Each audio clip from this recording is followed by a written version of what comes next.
Merci au Seigneur Jésus-Christ qui est avec nous encore aujourd'hui. Je vous propose de commencer ce culte en louant le Seigneur. Ce chant dit « Vous tous les peuples ». C'est un terme qui est souvent repris par les psalmistes. Et on pourrait compléter « Vous tous les peuples, vous toutes les familles, vous toutes les générations, vous de tous les âges ». Donc nous tous, nous sommes appelés à louer le Seigneur pour ses bontés, pour sa présence au milieu de nous. Venez louer le Seigneur.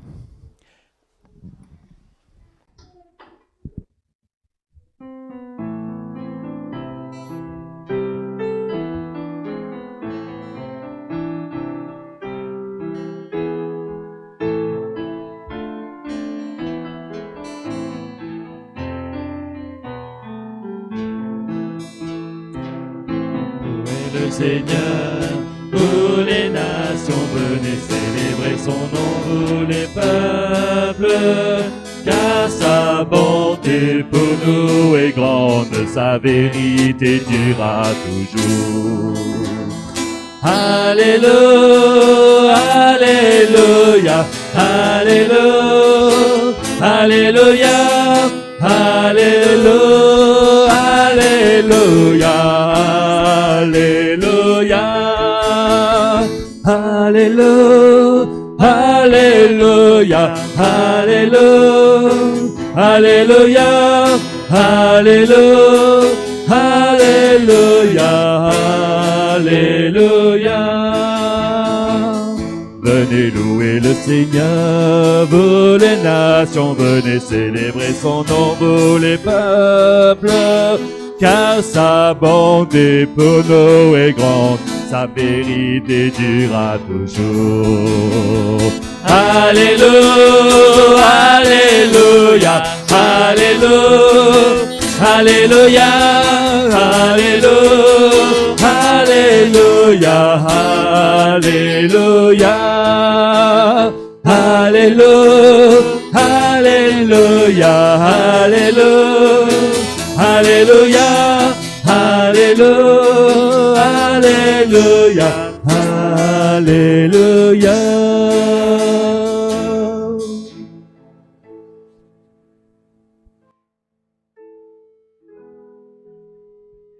Nous sommes venus pour louer le Seigneur, mais aussi pour l'entendre, pour écouter sa voix. Et donc on peut l'exprimer, cette attente, ce désir, par le chant suivant. Je désire entendre ta voix.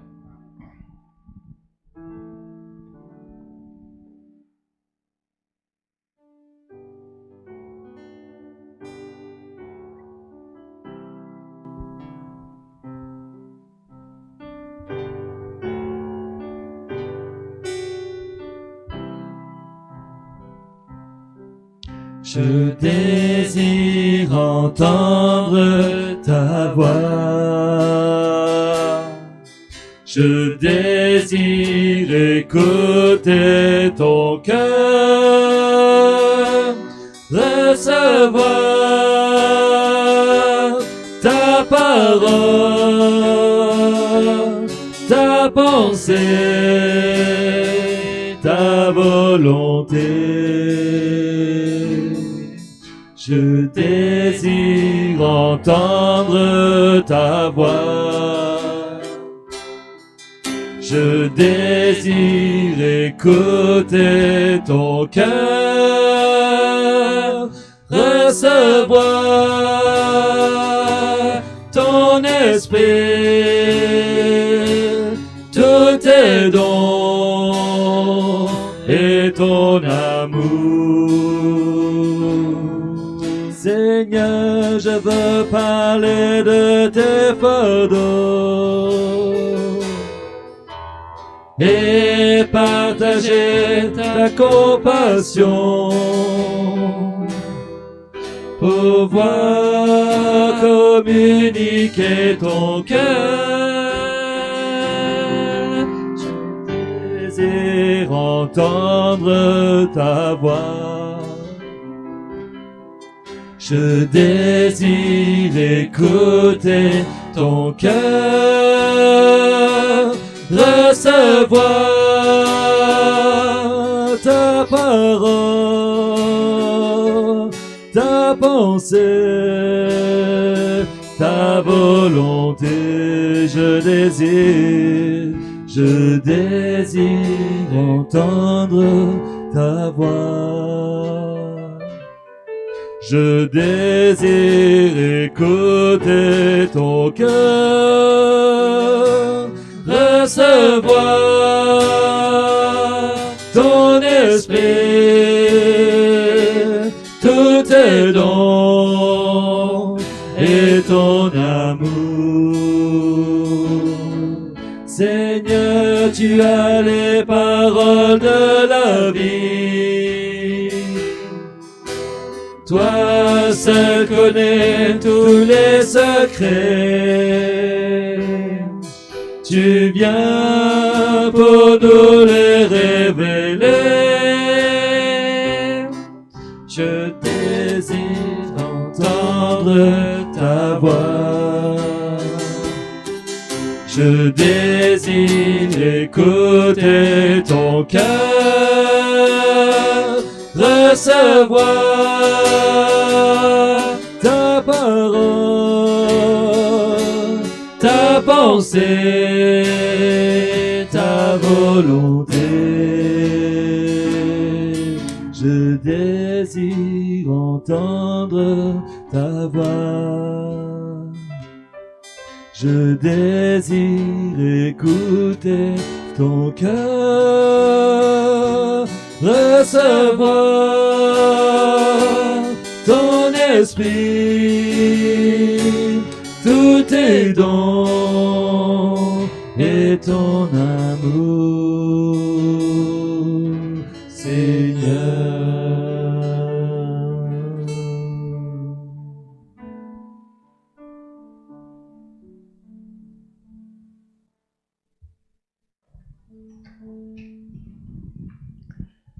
Je vous propose de lire ou d'écouter le psaume 121. Je lève les yeux vers les montagnes, d'où me viendra le secours. Le secours me vient de l'Éternel, qui a fait les cieux et la terre. Il ne permettra pas que ton pied chancelle. Celui qui te garde ne sommeillera pas. Celui qui ne sommeille, voici, il ne sommeille, ni ne dort, celui qui garde Israël. L'Éternel est celui qui te garde. L'Éternel est ton ombre à ta main droite. Pendant le jour, le soleil ne te frappera point. Pendant la nuit, ni la nulle. L'Éternel te gardera de tout mal. Il gardera ton âme. L'Éternel gardera ton départ et ton arrivée, dès maintenant et à toujours. C'est un psaume rassurant, un psaume dit des montées, parce que les pèlerins qui allaient à Jérusalem au temps du temple, c'est s'encourager dans leur ascension, parce que c'est vrai que Jérusalem est sur une hauteur, ils avaient à gravir une montagne, ce n'est pas très grande, mais elle est quand même impressionnante pour des gens qui viennent de la plaine surtout, et donc par ce chant, ils s'encourageaient, et ils étaient aussi reconnaissants de ce qu'ils les attendait. Nous sommes aussi, nous, des pèlerins, certainement.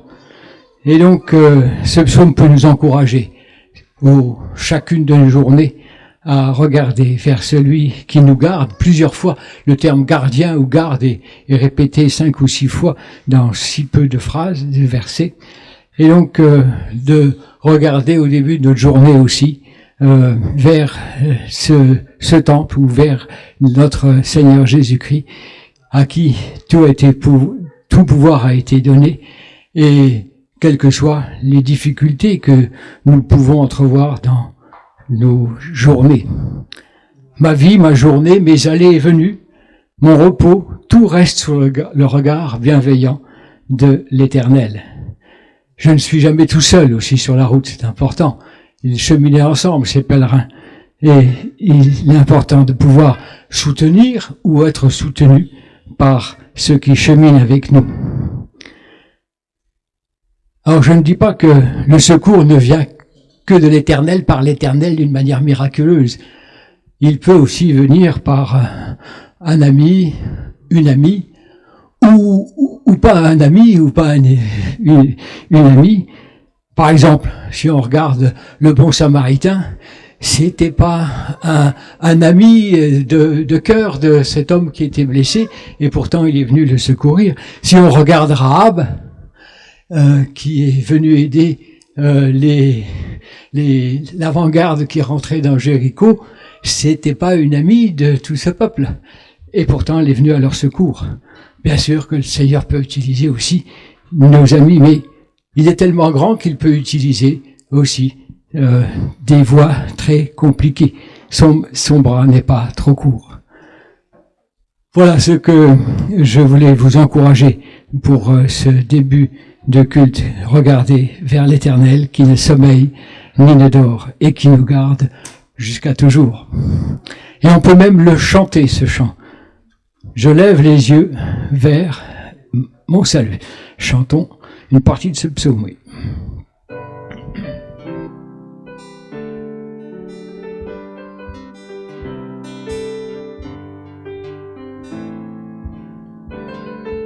Je lève les yeux vers le Dieu de mon salut, du haut des cieux. Il voit ma peine, il étend sa main, quand la mienne s'est perdue, et me ramène. Je lève les yeux vers le Dieu de mon salut, du haut des cieux. Il voit ma peine, il étend sa main, quand la mienne s'est perdue, et me ramène. Dans ma vie, tant de cris, oh, et tant de larmes sous les coups du mépris, oh, je n'ai qu'une arme, je lève les yeux vers le Dieu de mon salut, du haut des cieux. Il voit ma peine, il étend sa main, quand la mienne s'est perdue, et me ramène par sa grâce infinie. Oh, il me libère, il répond par la vie. Oh, à ma prière, je lève les yeux vers le Dieu de mon salut, du haut des cieux. Il voit ma peine, il étend sa main, quand la mienne s'est perdue, et me ramène. Je lève les yeux vers le Dieu de mon salut, du haut des cieux. Il voit ma peine, il étend sa main, quand la mienne s'est perdue, et me ramène.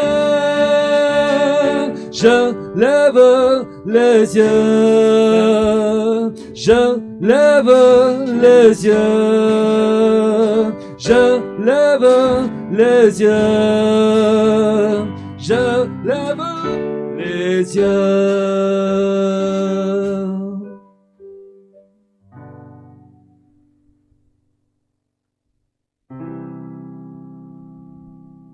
Alléluia, Seigneur. Béni soit ton nom. Béni soit ton nom, Seigneur.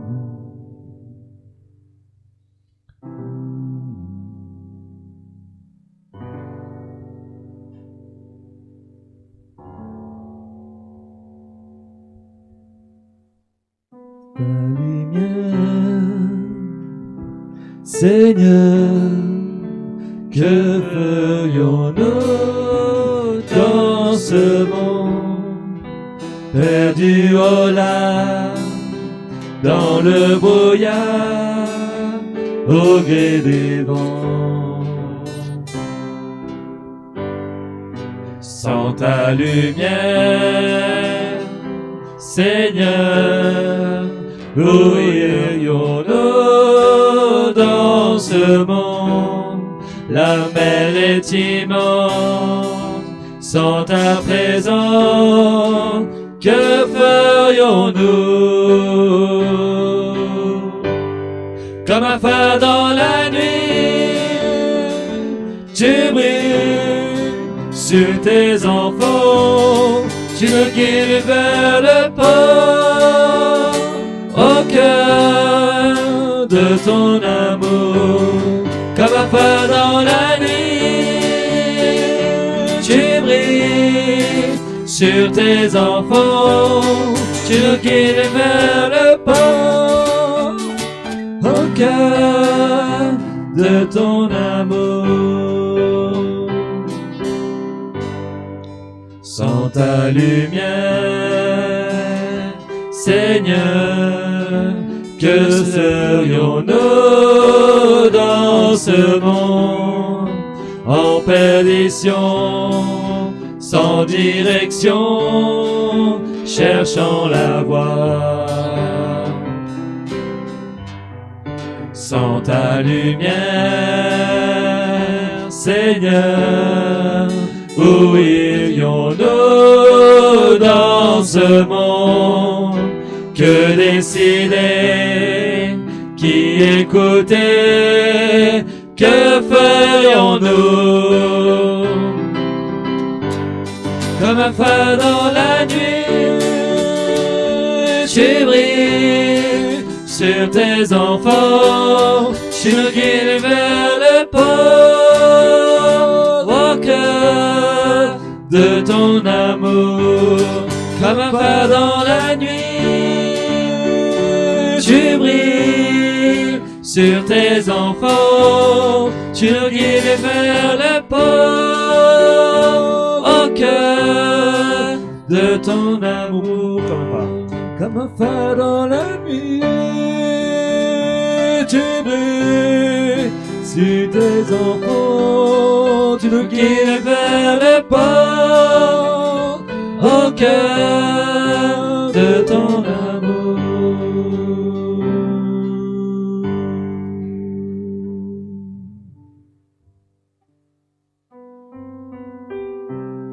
Merci Seigneur pour cette lumière que tu es. Tu brilles, peu importe les ténèbres qui nous environnent. Tu brilles comme cette étoile du matin. Tu brilles à travers les âges. Tu nous as apporté la lumière, Seigneur. Merci. Merci parce que par elle, par toi, nous pouvons voir, nous pouvons marcher, nous pouvons être délivrés de ces ténèbres qui nous environnaient, qui nous tenaient prisonniers. Seigneur, merci pour cette grâce. Sois loué, sois béni. À toi la gloire.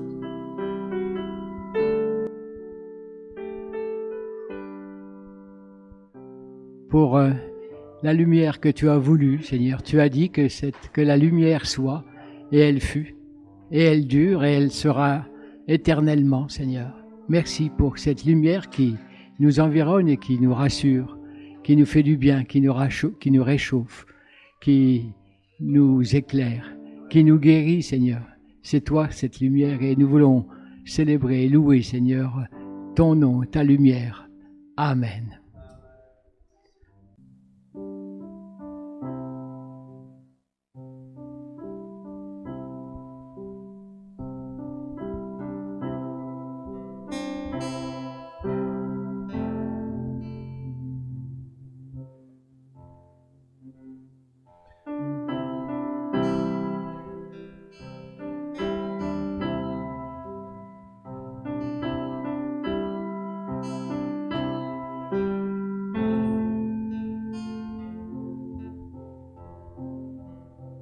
J'écouterai ce que dit Dieu, car il est droit pour qu'il écoute.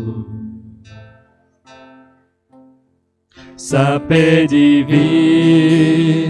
et sur tous ceux qui vont à lui quand vient le doute. Fidèlement, je veux le suivre, je veux marcher dans ses sentiers. Il est la main qui me délie de la folie de mes projets. Ta bienveillance, ô Éternel, vaut mieux que tout ce que j'ai vu. Ma délivrance est sous ton aile, sur le rocher de ton salut. Ta bienveillance, ô Éternel, vaut mieux que tout ce que j'ai vu. Ma délivrance est sous ton aile, sur le rocher de ton salut. Sa gloire est proche, son règne vient, et le pays est apaisé. Lorsque la crainte est en chacun, lorsque son nom est exalté, marchons en paix, suivons son pas, en justice et en vérité, recevons tout ce qu'il voudra, ce que sa main veut nous donner. Ta bienveillance, ô Éternel, vaut mieux que tout ce que j'ai vu. Ma délivrance est sous ton aile, sur le rocher de ton salut. Ta bienveillance, ô Éternel, vaut mieux que tout ce que j'ai vu. Ma délivrance est sous ton aile, sur le rocher de ton salut. Sa gloire est proche, son règne vient, et le pays est apaisé. Lorsque la crainte est en chacun, lorsque son nom est exalté, marchons en paix, suivons son pas, en justice et en vérité, recevons tout ce qu'il voudra, ce que sa main veut nous donner. Ta bienveillance, ô Éternel, vaut mieux que tout ce que j'ai vu. Ma délivrance est sous ton aile, sur le rocher de ton salut. Ta bienveillance, ô Éternel, vaut mieux que tout ce que j'ai vu. Ma délivrance est sous ton aile, sur le rocher de ton salut.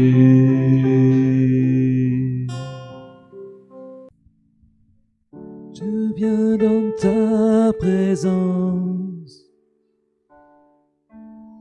Seigneur de l'univers. Rien n'a plus d'importance, rien n'a plus de valeur. Je viens chercher ton cœur, trouver ta volonté, me tenir prosterné, en chantant tes louanges. Ton nom est grand, ton nom est saint, ton nom est digne de louange. À toi l'honneur, à toi la gloire, à toi la puissance et la force. Jésus,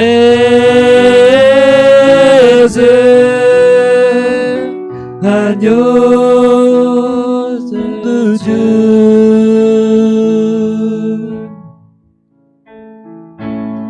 Je viens dans ta présence,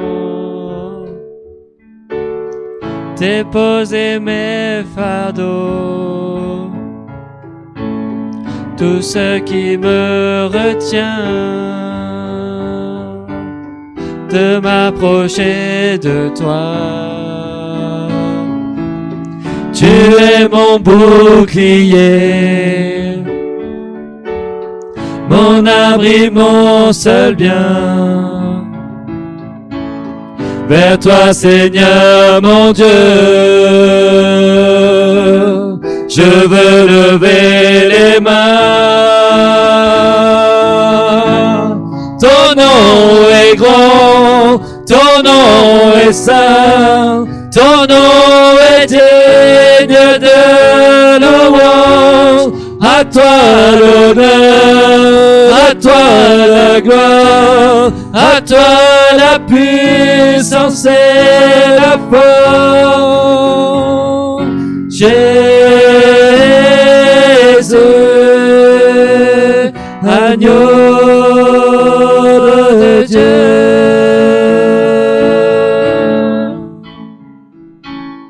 Je viens dans ta présence, déposer mes fardeaux, tout ce qui me retient de m'approcher de toi. Tu es mon bouclier, mon abri, mon seul bien. Oh, vers toi, Seigneur mon Dieu. Je veux lever les mains, je veux lever les mains. Il est digne de louange et de gloire ce matin. Ton nom est grand, ton nom est saint, ton nom est digne de louange. À toi l'honneur, à toi la gloire, à toi la puissance et la force. Ton nom est grand, ton nom est saint, ton nom est digne de louange. À toi l'honneur, à toi la gloire, à toi la puissance et la force.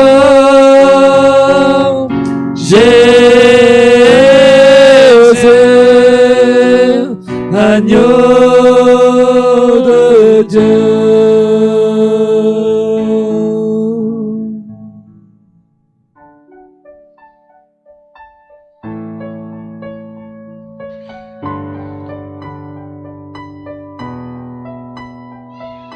À lui l'honneur, à lui la gloire, à lui la puissance et la force.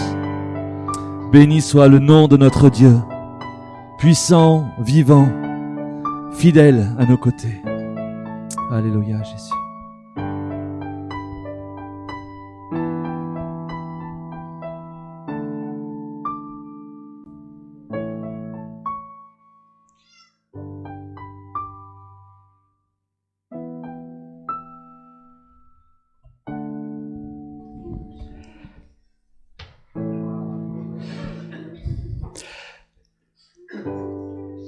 Dans ce chant, nous étions invités à déposer nos fardeaux. aux pieds de Jésus. On est aussi invité aussi à porter les fardeaux des uns des autres.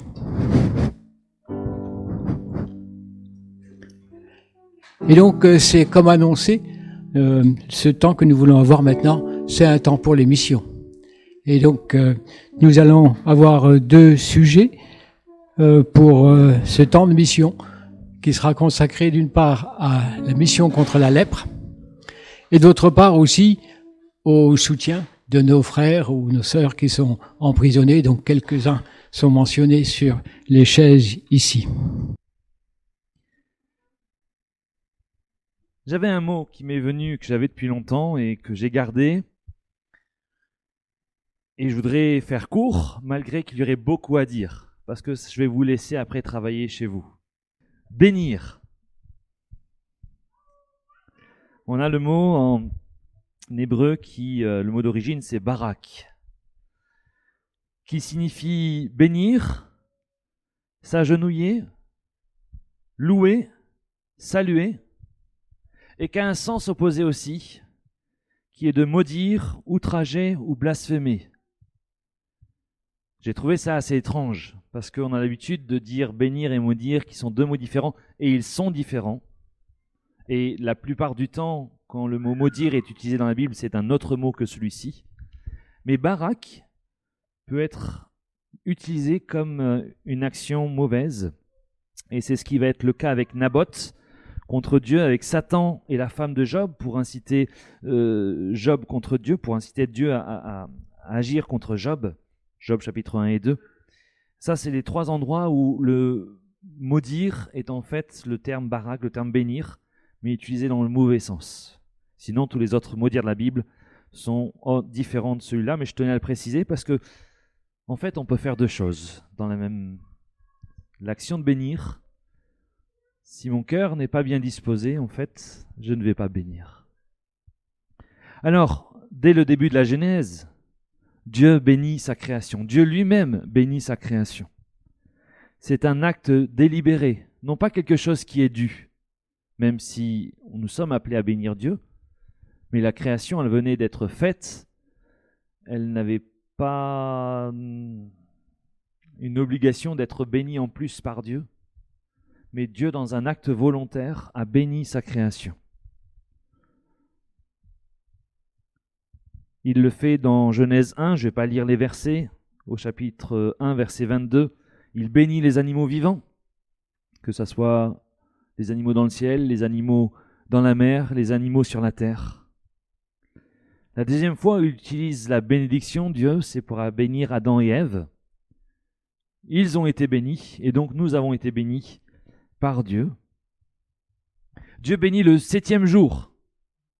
Il n'a pas béni les 6 particulièrement en soi, mais le 7e jour, il le bénit. Chapitre 2 au verset 3. Toujours dans Genèse, évidemment. Au chapitre 9, il s'agit de Noé. Dieu bénit Noé. Il va bénir Abraham au chapitre 12, au verset 2. Il va bénir Isaac au chapitre 26, au verset 24. Et encore plein d'autres que je n'ai pas cherché à relever particulièrement, parce que je vais vous laisser, quand vous relirez votre Bible, que ce soit dans la Genèse ou ailleurs, de remarquer que Dieu fait le choix de bénir. Non pas parce que, je l'ai dit mais je le répète, non pas parce que la personne le mérite, mais parce qu'il a le désir de bénir.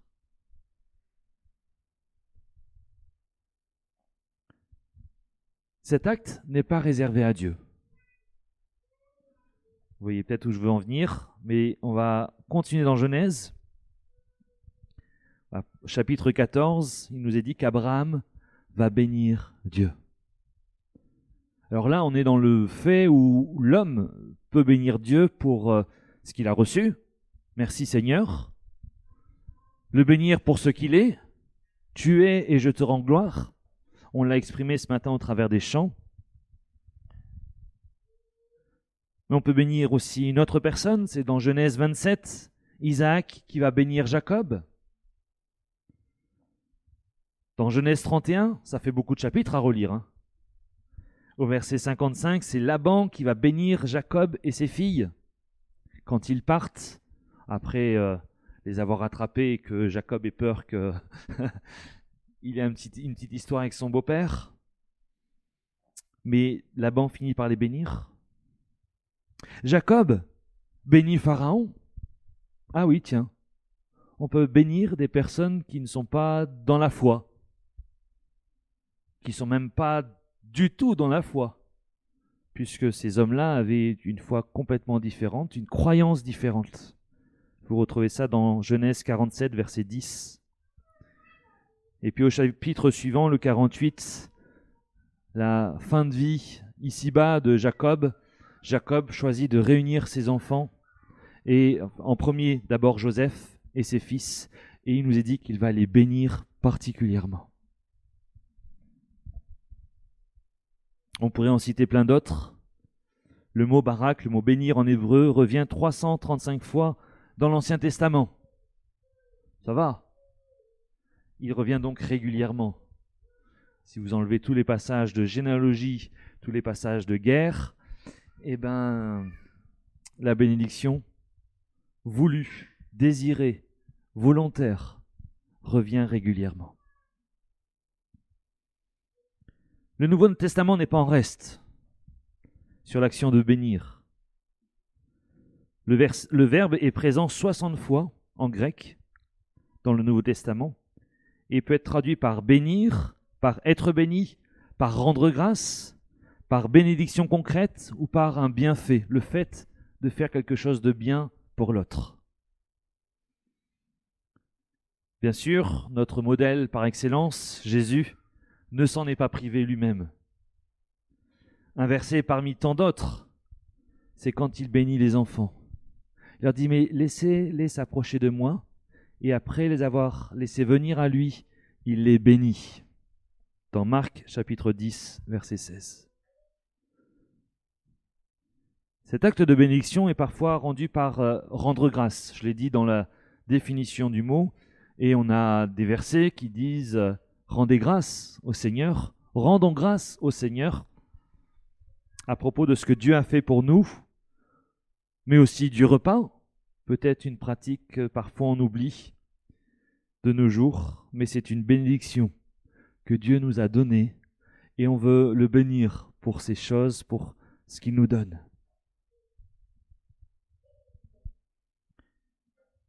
Un verset peut-être qu'on ne va pas trop apprécier, mais vous le connaissez. Luc chapitre 6, versets 27 et 28, je vous le cite.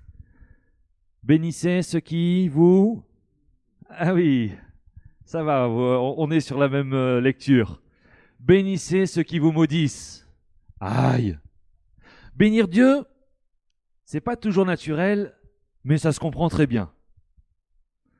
Bénir quelqu'un qu'on aime, c'est assez facile, même si parfois peut-être on ne le fait pas.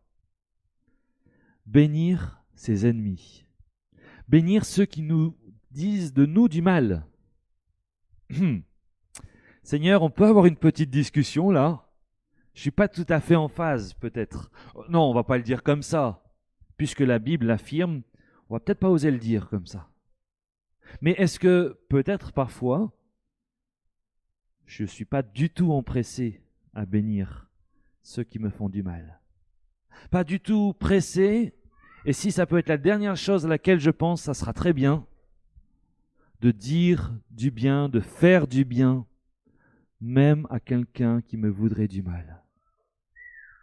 Peut-être que ce verset nous éclaire un tout petit peu plus sur justement nos frères et sœurs qui sont dans la persécution et qui bien souvent ont cette attitude, même si ce n'est pas toujours facile, de vouloir le bien, de vouloir bénir l'autre, afin que leurs yeux s'éclairent et voient la même chose que eux.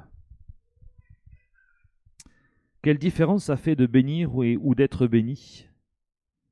Je pense d'abord que c'est une louange envers Dieu, un remerciement pour ce qu'il est et ce qu'il fait.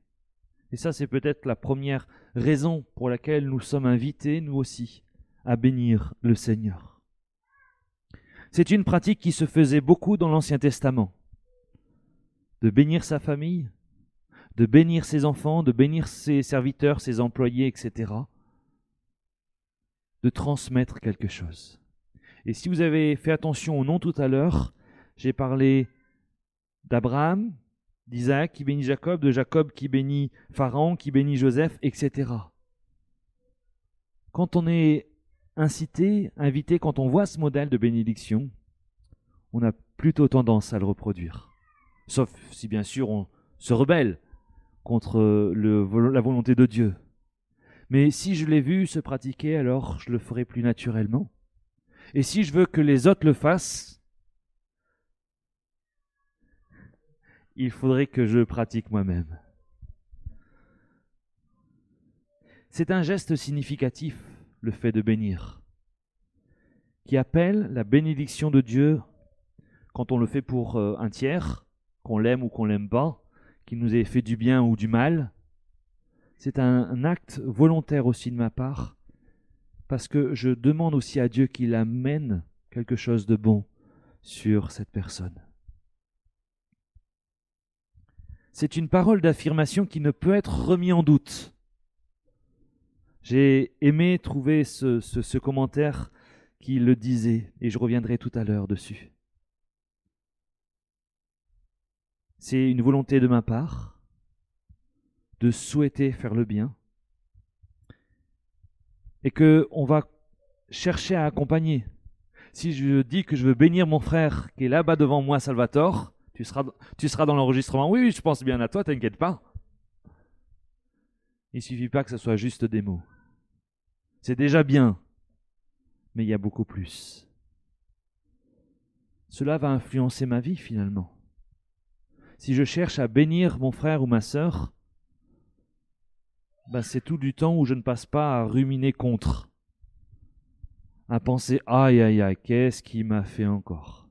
Oh, puis il m'a pas dit bonjour aujourd'hui. Oh, puis il est passé devant moi.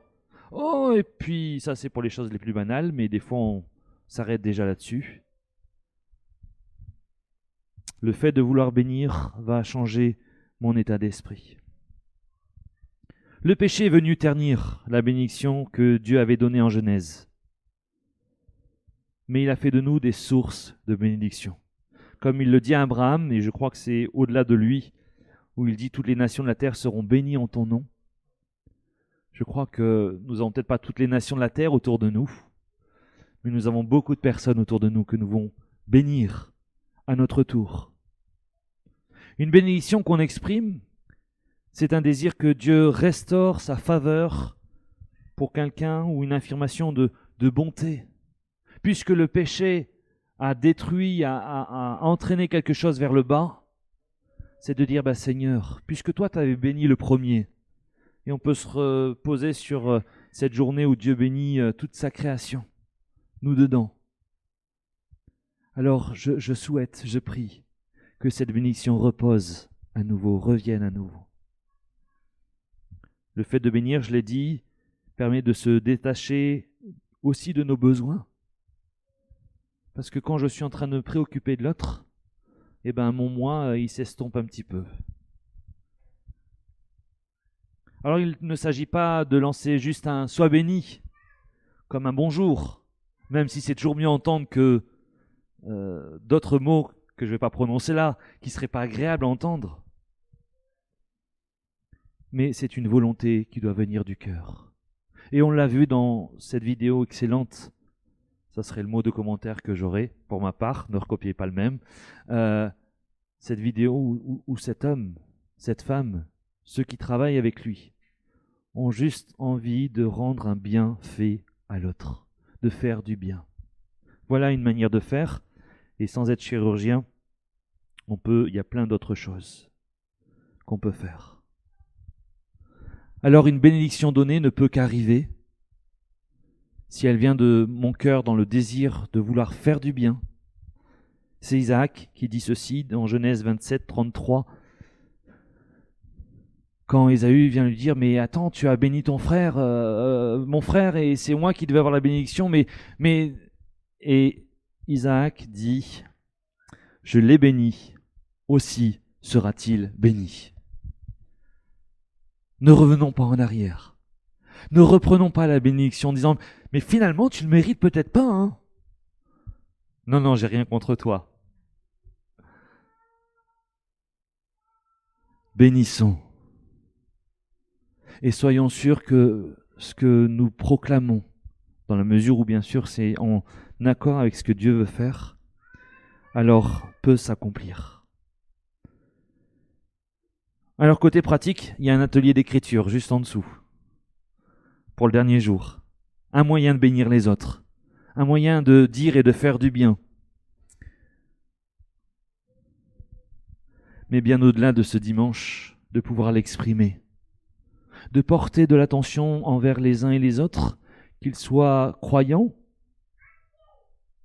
dans la même confession que nous, ou pas. Qu'ils soient un ami, ou quelqu'un que j'aimerais ne jamais voir. Bénissons. Ne retenons pas cette expression qui est bonne, et le fait de le pratiquer deviendra une très bonne habitude, où on n'aura plus de questions à se poser. Ça sera naturel de faire du bien. Et cela va marquer une différence. Alors je vais terminer ce partage par citer un texte de Paul dans Éphésiens au chapitre 1 au verset 2. « Que la grâce et la paix de Dieu vous soient données de la part de Dieu notre Seigneur, de notre Père et du Seigneur Jésus-Christ. Soyez bénis et bénissons-nous les uns les autres. Amen. »